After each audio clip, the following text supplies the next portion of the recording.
Advanced thermodynamics blurred on the board when my phone buzzed. Mom. I ignored it. 30 seconds later, it buzzed again.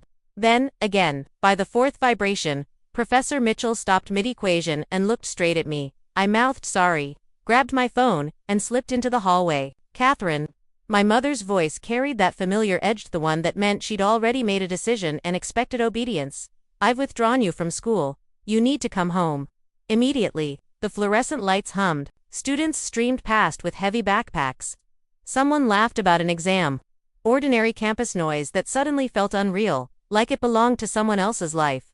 What are you talking about? Your brother needs help with his new business. Real family support, not this selfish academic fantasy you're indulging in. She didn't pause.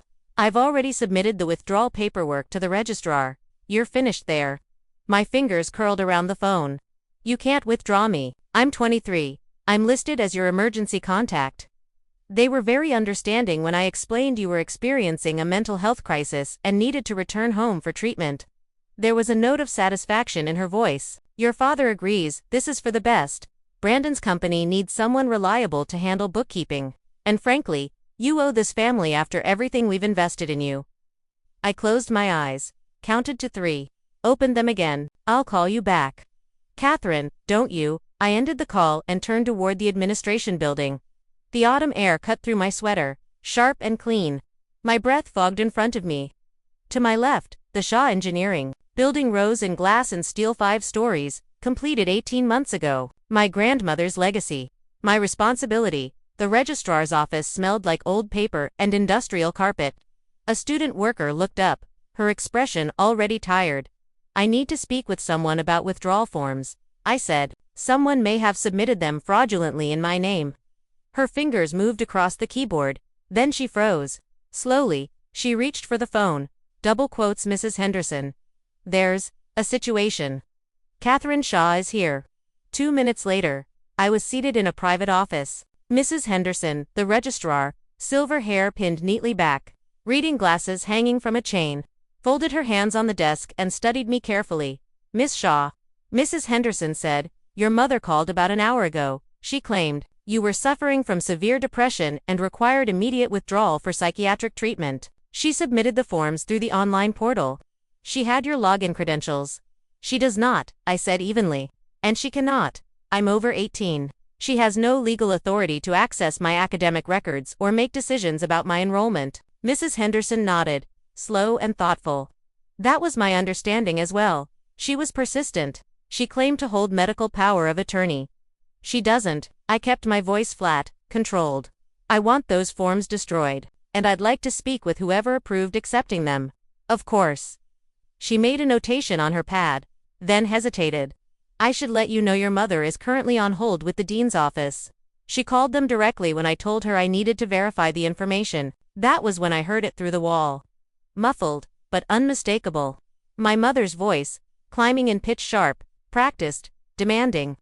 Words blurred together, but the tone was crystal clear. The same one she'd always used when she expected compliance. I stood. Where is the dean's office? Miss Shaw, perhaps we should. Mrs. Henderson studied my face, then rose as well.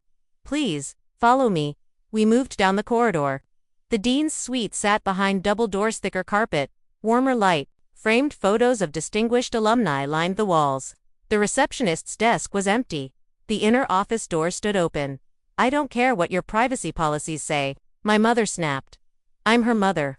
She's clearly having a breakdown, and you're enabling it, letting her throw her life away on some engineering degree when her family needs her. The dean's assistant, a woman in her 50s with immaculate posture, held the phone a few inches from her ear. When she saw me in the doorway, her expression shifted. Relief, first, then recognition. She'd attended the building dedication. We'd shaken hands. She spoke into the receiver, her voice calm, professional, edged with steel. Ma'am, I need to stop you there. You are attempting to withdraw Catherine Shaw from the university. Yes, finally, someone who Miss Shaw is standing in front of me right now. Her gaze met mine, steady. She appears to be in excellent health. She is also the largest individual donor this university has received in the past decade. Silence crackled through the phone. The assistant continued, unhurried. Miss Shaw personally endowed the Shaw Engineering Building a $4.2 million gift from her grandmother's estate. which she administered as trustee and specifically directed to this institution. She has established 3 full-ride engineering scholarships for first-generation students, funds to annual research fellowships, and serves on our engineering advisory board. The pause stretched. She graduated summa cum laude with her bachelor's degree, the assistant added, and is currently completing her master's in mechanical engineering with a 4.0 GPA. The silence on the other end of the line was complete. I could hear my mother trying to speak, but the assistant wasn't finished. What you've attempted constitutes fraud, she said calmly. You've falsely claimed medical authority to make academic decisions for an adult student. I'm transferring you to our legal department now. They'll want to discuss the forged documents you submitted to the registrar. She pressed a button. Tinny, institutional hold music filled the room. Then she ended the call and turned to me. I'm sorry, Miss Shaw. This should never have progressed this far. It's not your fault. My voice surprised me with its steadiness. She's persistent. Mrs. Henderson, who had followed us inside, tapped a note into her tablet. I'm flagging your account at the highest security level. No one will be able to access or alter anything without your physical presence and photo identification. I'll also notify campus security. The assistant nodded. I'll brief Dean Morrison as well. Thank you. I started toward the door, then hesitated. Actually, could I have the number for your legal department? I think I should speak with them directly about next steps. She wrote it on a small card and handed it to me. Our fingers brushed. Hers were warm, steady, almost grandmotherly. You handled that with remarkable composure, she said. I wasn't sure that was true. My hands were trembling, but I'd learned something in the 2 years since Grandma died, since she left me everything. Her estate. Her trust in my judgment. Her certainty that I could do something meaningful with what she'd built. Some people see money as control. Others see it as leverage. Grandma had seen it as responsibility. And, more than that, as freedom. The freedom to choose. The freedom to refuse. I crossed campus, called the legal department, and spent 40 minutes explaining the situation. They used words like identity fraud and FARPA violation and cease and desist. They assured me the university took this seriously, that they would handle it. Afterward, I sat on a bench near the engineering building and finally let myself feel it. Not anger. Something colder, denser, something that had been accumulating for years. Every family dinner where Brandon's failed ventures were praised as bold risks, while my academic achievements earned a distracted "that's nice." Every loan my mother took just until Brandon's deal goes through money that never returned. Every reminder that I wasn't there enough for the family, as if physical presence were the only acceptable currency of love. The realization settled, quiet and irreversible. This wasn't about school, it never had been. The ghost ledger of family expectations. A personal accounting. Line item 1. Thanksgiving, 2 years ago. Brandon needed $15,000 for a sure thing. I was in my senior year working part-time in the lab, untangling Grandma's estate paperwork, studying for the GRE, when I said no. Mom called it selfish. Cost. My confidence that refusing was allowed. Never recovered. Line item 2. A summer internship at Boeing. Declined because the family needed me home for Brandon's latest startup launch party. I poured drinks while he pitched an app that never existed. Cost a professional opportunity. 3 months of momentum. A permanent delay I can still chart on my resume. Line item 3. Grandma's funeral. Brandon complained about the will in front of the mourners. Mom said I should share the inheritance. Grandma hadn't understood. And I'd wasted it on education anyway. Cost, the ability to grieve without contamination. A memory altered beyond repair.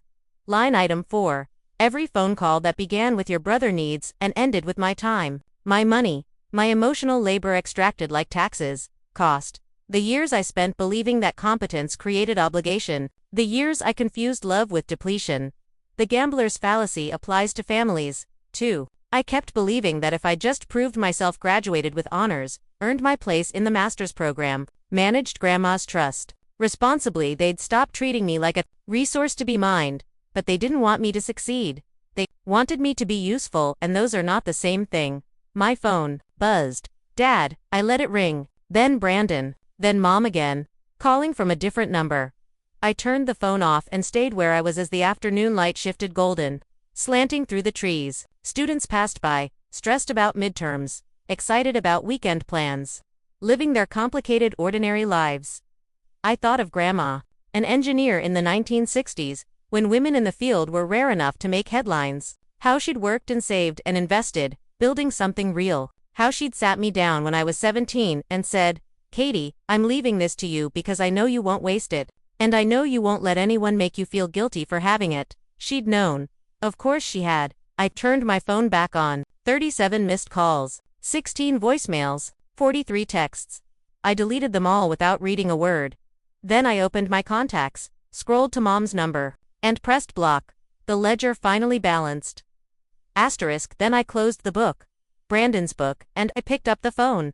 "Hello, this is Catherine Shaw. We spoke earlier today. I need to amend my statement. I want to pursue full legal action against my mother for identity fraud, attempted unauthorized access to protected educational records, and any additional charges that apply. I'm prepared to cooperate fully." The attorney's response was measured, professional. Still, I heard the quiet note of approval beneath it. "We'll notify campus police immediately and coordinate with local authorities. You may also want to consider a restraining order." "I will, thank you." That evening, I sat across from campus police and gave a formal statement. I signed forms, initialed pages, answered questions until my voice went hoarse. The officer assigned to my case, an older woman with gentle eyes and a steady presence, told me she'd seen this before. "Parents who can't accept their children's autonomy," she said. "It happens more often than people think." She met my gaze. "You're doing the right thing. Boundaries aren't cruelty, they're survival." I felt that truth settled deep, solid, and unmovable. 3 days later, an email from the dean arrived in my inbox. The university was pursuing criminal charges. My academic records had been sealed at the highest security level, Fort Knox. Mrs. Henderson joked in. They wanted to discuss expanding my scholarship fund, if I was interested. 2 weeks after that, campus police served my mother with a no trespass order and formal charges, identity fraud and computer crimes. She had accessed the student portal using outdated credentials and submitted falsified medical documentation. My father called from a number I hadn't blocked yet. He shouted about humiliation, about loyalty, about everything I owed them. I hung up. Then I blocked that number. Brandon sent a long email. He wrote about family, about obligation, about how I was tearing everyone apart. He said Mom was devastated, that Dad wasn't sleeping, that I was selfish. Cold everything wrong with this generation. I didn't reply. I did screenshot it and forward it to my attorney. Documentation matters, she reminded me. 4 months later, I'm sitting in the top floor study lounge of the Shaw Engineering Building. It's nearly midnight. The campus is hushed. Beyond the glass, the city glows thousands of lives, each one unfolding beyond my reach. My thesis defense is in 2 weeks. I've accepted a position at Lockheed Martin, starting after graduation. The scholarship fund I expanded now supports 8 students first generation. Like Grandma was. Like I am in all the ways that matter. My mother's criminal trial is scheduled for next month. The prosecutor says the case is strong. Falsified documents, impersonation, attempted access to protected records. My father hired an attorney to make it disappear. That attorney explained, gently, that felonies don't work that way. I haven't spoken to any of them since that day in October. I blocked their numbers, their emails, their social media. I built a wall not of anger, but of architecture. Clean lines, load-bearing, permanent. Sometimes, I imagine the alternate version of my life, the one where I let Mom pull me back, where I went home, did Brandon's bookkeeping, made myself small and useful, vanished into the service of people who confused love with extraction. That Catherine is a ghost. She visits sometimes, usually at 2 a.m., when I'm deep in research, questioning everything. But then I remind myself, ghosts aren't real. They're just stories we tell about roads not taken. I chose this road. The one that hurt at first. Yes, but the one that led somewhere I actually wanted to go. Grandma used to say, engineering is about understanding load and stress, knowing what structures can bear and what breaks them. She meant buildings. But maybe she didn't. I've learned my own load capacity. I know exactly how much I can carry and what happens when I exceed it. My parents exceeded it, so I removed the load. The building is still standing. My phone sits face down on the desk, silent. The thermodynamics textbook is open to chapter 17. Outside, snow begins to fall, the season's first, soft and quiet. They wanted control. My education, my future, my freedom. They assumed the university would comply because parents always get their way. Especially when they invoke mental health or family crises. They forgot one thing. I am not the struggling student they imagined. I am not the resource they decided I should be. I am the person who wrote the check that built this building. I am the engineer designing systems that matter. I am the granddaughter, honoring a legacy by refusing to let anyone diminish it. The dean's assistant was right. I handled it with composure. But composure isn't passivity, it's precision. And I've learned from the best that precision, applied correctly, can move mountains or, in this case, remove them entirely from your life. The scholarship fund will outlive me. The building will stand for decades. 8 students are getting educations they could not otherwise afford. Mom is facing felony charges and a permanent criminal record. The math is simple, really.